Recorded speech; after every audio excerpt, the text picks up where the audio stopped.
नमस्कार, बहुत स्वागत है इस बुलेटिन में आपका। मैं हूं आपके साथ शीनम शर्मा और दोपहर 1 बजे की तमाम बड़ी खबरों में हम बात करेंगे 3 बड़ी खबरों की।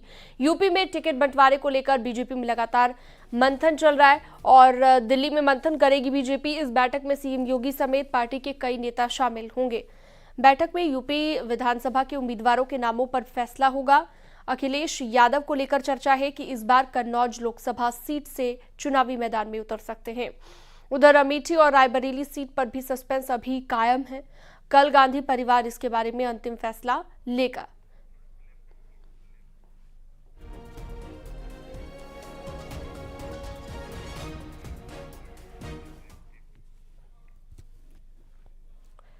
और यूपी के बीजेपी उम्मीदवारों से जुड़ी खबर यह है कि अगले 2 दिन में बीजेपी यूपी में बची हुई सीटों पर उम्मीदवारों के नाम का ऐलान कर सकती है। ये एक बड़ी जानकारी हम आपको दे रहे हैं, जहां पर कल दिल्ली में बीजेपी की बैठक होगी और इस बैठक में सीएम योगी भी शामिल हो सकते हैं। प्रदेश अध्यक्ष भूपेंद्र चौधरी और दोनों डिप्टी सीएम भी कल दिल्ली में मौजूद रहेंगे।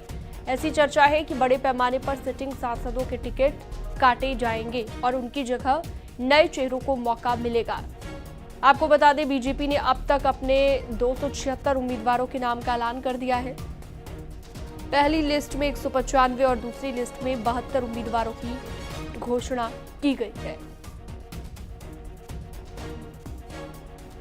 तो कल दिल्ली में बीजेपी की ये महत्वपूर्ण मीटिंग रहने वाली है।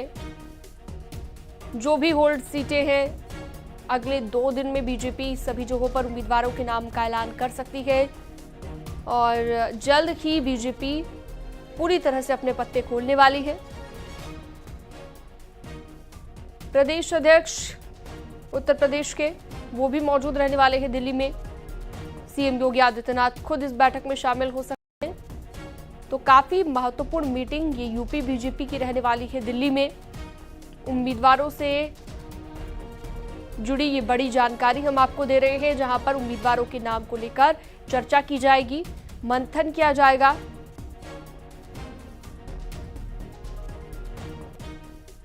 तो यूपी की बची हुई सीटों पर उम्मीदवार के नाम का ऐलान जल्द बीजेपी कर देगी। इसके लिए लगातार बैठकों का दौर जारी है। इसी कड़ी में कल एक बेहद महत्वपूर्ण मीटिंग दिल्ली में रहने वाली है और इस मीटिंग में प्रदेश अध्यक्ष भूपेंद्र चौधरी भी मौजूद रहेंगे और खास बात यह कि खुद प्रदेश के मुखिया सीएम योगी आदित्यनाथ भी मौजूद रहेंगे।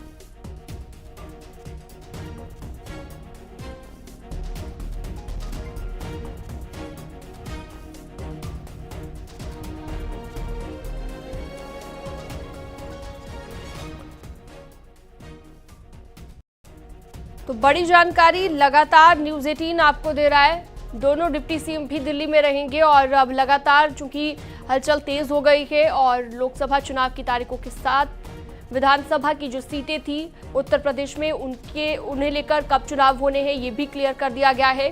तो कल चुनावी बिगुल बजने के बाद अब राजनीतिक पार्टियां काफी ज्यादा सतर्क भी हो गई हैं और तैयारी भी अपनी पहले से ज्यादा तेज कर दी है। इसी कड़ी में बीजेपी की ये बड़ी बैठक दिल्ली में रहने वाली है यूपी बीजेपी की। चलिए सीधा रुख करते हैं, विनीत कुमार दिल्ली से हमारे सहयोगी जुड़ गए हैं ज्यादा जानकारी और बातचीत के लिए। विनीत, कल होने वाली इस बैठक को लेकर क्या बड़ी जानकारी मिल रही है? कौन कौन मौजूद रहने वाला है? कितने बजे ये बैठक होगी, जरा बताइएगा। जी निश्चित तौर पर मैं आपको बताना चाहूंगा कि आगामी में कुछ दिनों में कल या परसों जो है बीजेपी की बड़ी बैठक जो है वो हो सकती है। माना यह जा रहा है कि जो उत्तर प्रदेश के बचे हुए सीट है उसको लेकर के बड़ा फैसला जो है पार्टी कर सकती है। जैसा कि हमने देखा कि चुनाव की घोषणा के पहले ही पार्टी ने उत्तर प्रदेश के 51 उम्मीदवारों की घोषणा जो है वो कर दी थी और अब यह माना जा रहा है कि पहले चरण में कई ऐसी सीट हैं जिस पर चुनाव होने हैं और उस पर पार्टी ने उम्मीदवारों की घोषणा जो है वो नहीं की है। उसी को लेकर के बीजेपी जो है वो अब अपने उम्मीदवारों की घोषणा जो है वो कर सकती है। अगले 1 से 2 दिन में यह बैठक हो सकती है और इसमें यह फैसला लिया जा सकता है कि आखिरकार पार्टी किन उम्मीदवारों के साथ जो है वो लोकसभा का चुनाव लड़ेगी।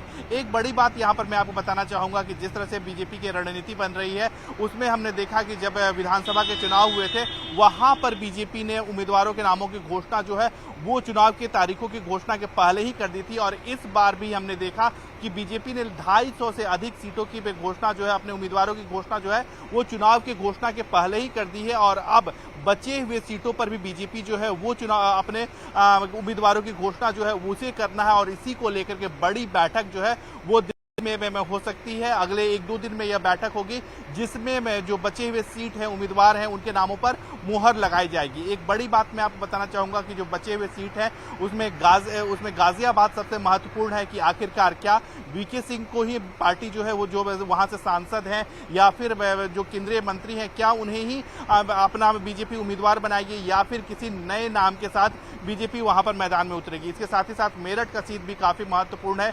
देवरिया का सीट जो है वो काफी हाई प्रोफाइल है, उस पर भी अभी बीजेपी को निर्णय लेना बाकी है कि आखिरकार बीजेपी वहां पर किसे उम्मीदवार बनाएगी और इसी को लेकर के दिल्ली में अगले कुछ ही दिनों में मंथन जो है वो बड़ी बैठक और बड़ा मंथन होगा और उसके बाद ही बीजेपी अपने उम्मीदवारों की घोषणा जो है वो करेगी। जी बिल्कुल विनीत, और ये देखना भी महत्वपूर्ण होगा कि किन सीटों पर सिटिंग सांसदों के टिकट काटे जाते हैं, किन सीटों पर नए चेहरों को मौका दिया जाता है।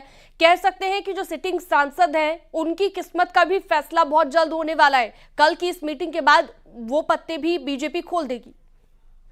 विनीत जी निश्चित तौर पर जब यह बैठक में हो जाएगी, चाहे वो कल हो या फिर परसों हो या जब बैठक हो जाएगी उसके बाद बीजेपी निश्चित तौर पर अपने पत्ते जो है वो साफ तौर पर कर देगी कि आखिरकार किन उम्मीदवारों के साथ किन नामों के साथ पार्टी जो है वो चुनाव में लड़ना चाहती है।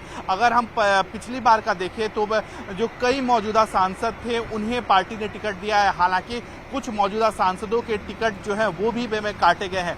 तो क्या ऐसे में जो पार्टी, अगर हम बात करें गाजियाबाद की बात करें, मेरठ की बात करें, देवरिया की बात करें, यहाँ पर ये ऐसी सीटें हैं जो बीजेपी जीत में चुकी है और यहाँ पर अगर वैसे पार्टी नए उम्मीदवारों को उतारती है तो हो सकता है कि जो सिटिंग सांसद हैं उनका टिकट जो है वो काट में बीजेपी सकती है। लेकिन इसको लेकर के बीजेपी को अभी फैसला करना है कि आखिरकार क्या वह अपने पुराने उम्मीदवारों के साथ ही चुनाव में जाती है या फिर कुछ नया कॉम्बिनेशन जो है।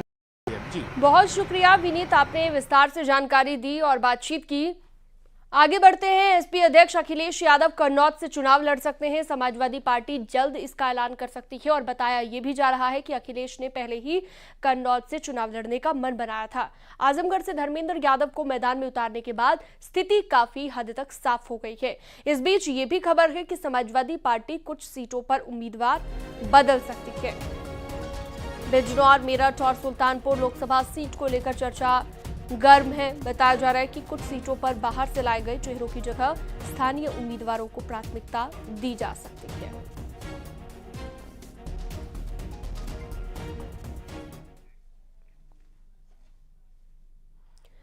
रायबरेली और अमेठी सीट पर गांधी परिवार के चुनाव लड़ने पर कल फैसला किया जाएगा। सूत्रों के मुताबिक गांधी परिवार के तीनों सदस्य आपस में बातचीत कर अंतिम फैसला लेंगे। कल शाम को सीईसी की बैठक हो सकती है और बैठक में यूपी के 17 नामों को लेकर कल फैसला किया जाएगा। सूत्रों का यह भी दावा है कि अभी तक रायबरेली और अमेठी से चुनाव लड़ने को लेकर कुछ भी तय नहीं है। हालांकि यूपी कांग्रेस और स्थानीय इकाई चाहती है कि राहुल या प्रियंका ही वहां से चुनाव लड़े। सूत्रों के मुताबिक परसों सीडब्ल्यूसी की बैठक हो सकती है जिसमें मैनिफेस्टो भी जारी किया जाएगा।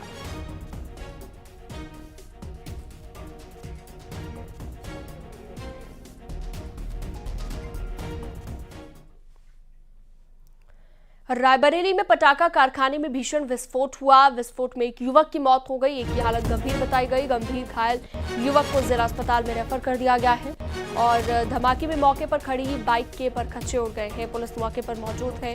महाराजगंज कोतवाली के पहरे मऊ गांव की ये घटना हम आपको बता रहे हैं।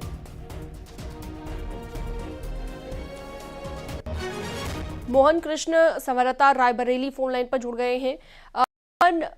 क्या जानकारी इस पूरे हादसे को लेकर, जो विस्फोट हुआ, अभी क्या ताजा अपडेट? सीएम आपको बताना चाहेंगे कि अभी जो पुलिस की शुरुआती जांच में ये पता लग के आ रहा है कि लाल मोहम्मद के नाम से लाइसेंसी पटाखा व्यापारी है और पहले मऊ गांव में इसने अपने गांव से बाहर जो है अपना कारखाना बना रखा था और सुबह जब इसके यहाँ जो कर्मचारी, एक वीरेंद्र और एक शिवम, जब माल तैयार कर रहे थे तो उसी समय अचानक से विस्फोट हो गया, जिसमें वीरेंद्र कुमार जो 19 साल का मृतक है उसकी तो मौके पर ही मौत हो गई, जबकि एक दूसरा लड़का है जो नाबालिग लड़का है शिवम, वो भी वहां पे काम कर रहा था। तो सबसे बड़ा वो घायल है, उसको CHC से जिला अस्पताल रेफर कर दिया। लेकिन इस हादसे में जो बड़ा सवाल खड़ा हुआ है वो ये है कि जो शिवम जो घायल है उसकी उम्र मात्र 15 साल है। वो वहां पे कैसे काम कर रहा था? जो लेबर विभाग के जो अधिकारी हैं और जो अन्य श्रम की जो प्रवर्तन एजेंसियां हैं, ये बात कैसे नहीं पता लगी कि यहाँ पे नाबालिग बच्चे भी उस पटाखा लाइसेंसी पटाखा व्यापारी के यहाँ काम करते हैं। फिलहाल पुलिस के आला अधिकारी मौके पर पहुंचे हैं, जांच कर रहे हैं। लेकिन जो अन्य प्रवर्तन की एजेंसियां हैं उनके ऊपर ये सवाल जरूर खड़ा हो रहा है कि नाबालिग बच्चा पटाखा जैसी फैक्ट्री में कैसे काम कर सकता है। जी मैम। ठीक है, बहुत शुक्रिया विस्तार से जानकारी देने के लिए आपका, मोहन कृष्ण।